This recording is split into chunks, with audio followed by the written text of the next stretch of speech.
Winter na ulit dito sa UAE, pero parang mas gusto ko pa rin uminom ng iced coffee. Tara, gawa tayo ng recipe.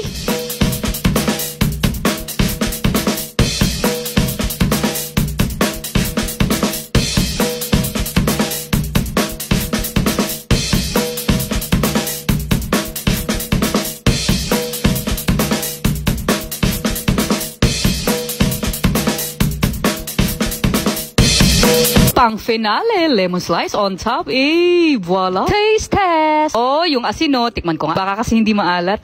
Konting halo, sabay lagok. Boom! Yung mga galawang ganito, alam na this.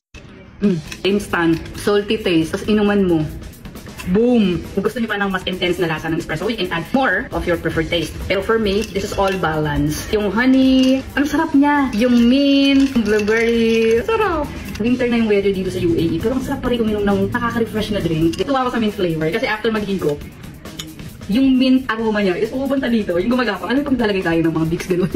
Ang galing lang. Try nyo na ulit. Trial and error na kayo. Kaya nang bahala siya. Okay? I-enjoyin ko muna to dun sa labas.